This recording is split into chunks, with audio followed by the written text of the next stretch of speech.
Namaskar. Dear student, in this series of 3 videos, we will be discussing about the moment of inertia. Now, this is the term related with the rotational motion of a body, that is system of particles. Now in the first video we will discuss what is the meaning of moment of inertia, and we shall discuss how to calculate the moment of inertia of a system of discrete particles. In the second video we will discuss how the moment of inertia of a rod, which is the distribution of continuous mass, can be calculated, can be determined. Similarly, how the moment of inertia of a ring can be determined. And in the third video, we shall discuss the similar derivation for determination of moment of inertia of a disc, a cylinder, and then we shall accept the formula for moment of inertia of a sphere just by going through the method how it is possible to derive that expression. Okay. To know something about the moment of inertia of a rotating body, there are some prerequisites. We should know something about the linear momentum. We are aware about the formula for linear momentum. P bar is equal to m v bar. It is the vector quantity. Therefore, I will have to write it is P bar. Mass is the scalar and velocity is the vector quantity. Similarly, in case of the circular motion, suppose the particle is performing circular motion, then its linear velocity is v bar, its angular velocity is represented by a vector omega bar, and r bar is the position vector. Already we have discussed this. And the relation between v bar, r bar and omega bar is v bar is equal to omega bar cross r bar. Now in case of the particle performing circular motion, omega bar and r bar are always perpendicular to each other, and therefore omega bar cross r bar can be written as r omega simply. And one more interesting thing is that as the particle is performing circular motion, v bar is perpendicular to r bar, and therefore the angle between omega bar r bar is 90, and the angle between r bar and v bar is also 90, and hence v can be written as r omega, or v is equal to r omega. One more thing we should know is the linear acceleration a bar, and that is equal to, obviously it is alpha bar cross r bar. Again here we will have to take care that the r bar changes, but there is no change in r. And in case of alpha is d omega bar by dt, and I can write the linear acceleration a bar is equal to alpha bar cross r bar in case of circular motion. Now with this background, we will have to add two more terms. What is the angular momentum? Angular momentum L bar is defined as moment of linear momentum, that is the cross product of P bar with R bar, that is moment of linear momentum. Now again I can say that for a particle performing circular motion, the direction of linear momentum and position vector are perpendicular to each other, and hence angle between them is 90 degree. Therefore I can write it is P into R. Okay, therefore the scalar part will be very simple. It will be L is equal to R into P, but we will discuss this after some time. One more term we will have to recall is that it is the torque. That means suppose tau bar is the torque acting on that particle which performs the circular motion, then tau is equal to moment of force. Torque is nothing but moment of force. Therefore tau bar is equal to r bar cross f bar. Now again in this case, for simplicity, we will assume that the angle between R bar and F bar is 90 degree, and if the particle is performing circular motion, then the force which is effective force to have the circular motion is in the direction of velocity, and hence the angle between R bar and F bar is 90 degree. Now actually we will have to think about it is RF sine theta. But suppose the force is inclined to the position vector R bar, then along with the linear acceleration, there will be one more acceleration along with the centripetal acceleration. Typically one more acceleration will be there, and which will be tangential acceleration, responsible for the angular acceleration as such. That means velocity or the magnitude of velocity goes on increasing. But right now we will keep this part aside, and we can simply consider tau to be equal to R into F, angle between R bar and F bar to be 90 degree, assuming that. Now I will write one more term, that is the expression for the kinetic energy, and if V is the velocity, then kinetic energy of any particle having velocity V is known to us. It is half mv square, correct? Half mv square is the expression for kinetic energy. Now with this background, we will have to introduce the moment of inertia. But for that, I can consider a discrete system of n particles. Okay, that means suppose these are n particles. This is first particle, this is second, this is third. Let it be ith particle.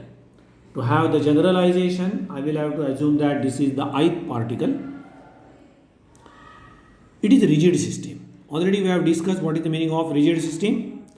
The interparticle distance remains unchanged, and every particle performs the circular motion about common axis. Then such a motion is known as rotational motion. Suppose this is the axis of rotation, then every particle is performing circular motion about this axis of rotation. The radius may be different, radii may be different. For the second particle, radius is very small. For first particle, radius is bit large. For this particle, the radius may be maximum, and every center is lying on a common axis, which is known as the axis of rotation. Let the ith particle is performing circular motion with radius Ri. For this it is R1, for this it is R2, R3, so on up to Ri. Therefore, this ith particle, let the mass of ith particle is Mi, and obviously mass of first particle is M1, that of second is M2, M3. Any ith particle, the mass is Mi, and the force which is responsible for the circular motion is Fi. Let this is the force acting on the particle. Now it may happen that the force is not perpendicular to radius, but the component of the force which is responsible for rotational motion is the component which is perpendicular to radius or position vector, and therefore we will consider only that force. If there is the radial force, then that will not be responsible for rotational motion. Now that may be responsible for translational motion, or it may be cancel out because of effective force, correct? Therefore we will assume that Fi is the force which is perpendicular to position vector R bar or Ri bar, and it gives you the torque, correct? Now we are aware about the definition of torque, R bar cross F bar, and that will be the direction given by the right hand rule. The curled finger represents sense of motion, and then the stretched thumb will represent the direction of torque, and therefore this can be treated as tau I, torque acting on ith particle, which is in vertical direction. Now what about the momentum? If velocity is in the direction of this force, I will have to call this as Vi, and it is obvious the particle is performing circular motion, therefore linear velocity is tangential to the orbit, and therefore this is Vi, and we can say that the corresponding angular velocity omega will be in the direction of torque itself, it is tau I. Now as every particle is performing circular motion and the body is a rigid body, the angular velocity omega and angular acceleration alpha will be same for all particles. Radii may be different, R1, R2, R3. Forces may be different, Linear velocity may be different, but the angular velocity remains same for all particles in case of the rigid body. Obviously, the angular acceleration also remains same, but I will not show you the direction of angular acceleration. If the angular velocity is increasing, then the angular acceleration will be in the same direction of angular velocity, and if the velocity goes on decreasing, then it is to the opposite direction, and therefore just I will write it is alpha. It may be in upward direction or maybe in downward direction, only it will be the constant term. Now I will give you one interesting situation, that suppose I am interested in the angular momentum of ith particle. Therefore, if I write Li, then as here I have observed that the velocity and radius are perpendicular to each other, I can write only the magnitude part, and I can write it is Ri into Pi. That is the angular momentum of ith particle is equal to position vector of ith particle into linear momentum of ith particle. But I know that linear momentum Pi is equal to Mi into Vi, and I can write it is Ri Mi into Vi. But again I know that the relation between velocity omega and r is V is equal to r omega, and therefore I will have to write it is Mi Ri square into omega. See, I have substituted the expression for Vi to be equal to Ri into omega. This Ri and that Ri will be Ri square, and I will observe that the angular momentum of ith particle is equal to Mi Ri square into omega. Now suppose I will have to calculate angular momentum of the entire system, then what I will have to do? L is equal to summation over I from 1 to n. It is Mi Ri square into omega. But omega is same for all particles, and therefore just I will have to consider the summation of this term, and therefore I can write it is summation over I from 1 to n Mi Ri square into omega is the angular momentum of the rotating system. Okay, fine. Now I will derive the expression for total torque acting on the system. Again, in the similar manner, I can write torque acting on ith particle. Already we have observed that R bar and F bar are perpendicular to each other, and therefore just I can write here it is Ri into Fi. Okay. But what about Fi? The force is mass into acceleration. Therefore I can write it is Ri Mi into Ai, where Ai is the acceleration.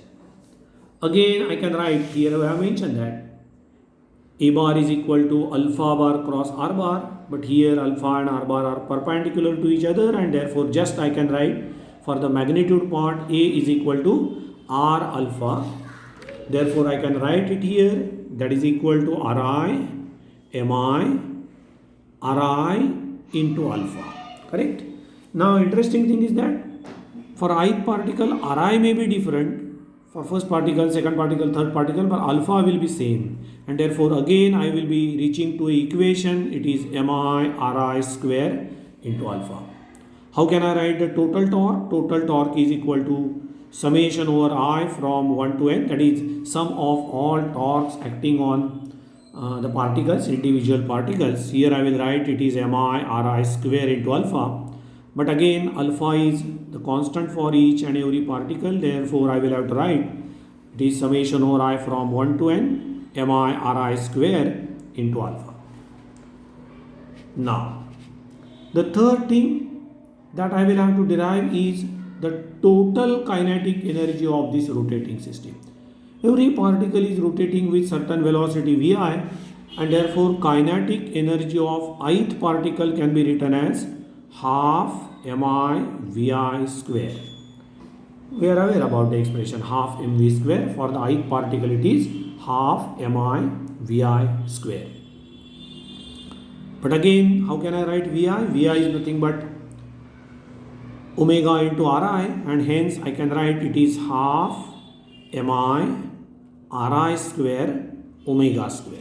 Correct? Ri square omega. This is the kinetic energy of ith particle, and therefore the total kinetic energy is summation of kinetic energy of ith particle over I from 1 to n, because there are n discrete particles, and hence again I can write it is summation Mi Ri square into omega square, but omega is constant, and hence just I will have to take summation over mi ri square, and omega square is constant. I can take it outside the summation sign. Now if you observe these three equations, then the total angular momentum of the system of n particles, that is rotating system of n particles, is equal to this term into angular velocity. The torque acting on the system of n particles is same term into angular acceleration, and the kinetic energy of the system of n discrete particles rotating with angular velocity omega is same term into omega square, that is square of the angular velocity. Now if we compare these three equations with corresponding equations in linear motion, then here I can write P is equal to m into v. You will observe that the linear momentum is the product of mass into linear velocity. Angular momentum is the product of similar term into angular velocity. I can compare this with F is equal to, I will write here, it is F is equal to mass into acceleration. Compare, in case of linear motion, force is responsible for acceleration and mass opposes it. Similarly, torque is responsible for angular acceleration, and this term opposes the torque to have the angular acceleration. Similarly, if I write the expression for kinetic energy, I will write the expression for kinetic energy here. In case of the linear motion, it is half mv square, correct? It is half mv square. Therefore, here also it is half. Oh, I have missed to write this half, which is constant. It is half similar term into omega square. Similar term into omega square.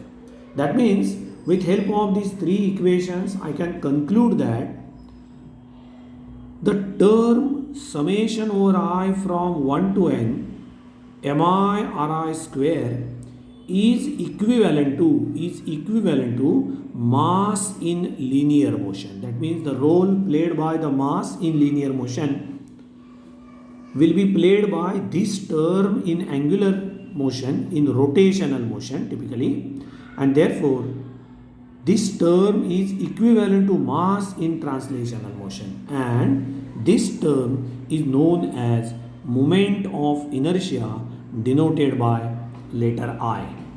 Therefore I can write what is the moment of inertia? Moment of inertia, which is I is equal to summation over I from 1 to n. Suppose there are n discrete particles, then it is mi ri square. Okay, this is moment of inertia. Now see, what is the role of mass in translational motion? Typically this equation says that if I apply the force, then there is acceleration. Newton's second law says that the rate of change of momentum is equal to force. That means force is responsible for change in momentum, and it decides what is the rate of change of momentum. In case of low velocities, if the mass remains constant, then just we can write it is mass into acceleration, like this, and therefore I can write the force causes acceleration and mass opposes to have the acceleration, correct? Now this equation is similar to the V is equal to R into I. That means potential difference is responsible for current and resistance opposes the current, correct? Similarly here I can write, or this equation says that the torque is responsible for angular acceleration, and this term, which is called as moment of inertia, opposes the torque to have the acceleration. Now typically in case of the discrete system, I can calculate the moment of inertia of individual particle and I can take the summation. But in case of a continuous system, suppose di is the moment of inertia of some element, then what I will have to do? I will have to integrate it. Therefore, moment of inertia is equal to integration di, where di is the moment of inertia of a small element. In our third discussion or next video, we will use this for determination of moment of inertia of the continuous system. Now we will stop here. we may take one more video to calculate the moment of inertia of the discrete system, and then we will continue the recording for the moment of inertia of the continuous system. Thank you.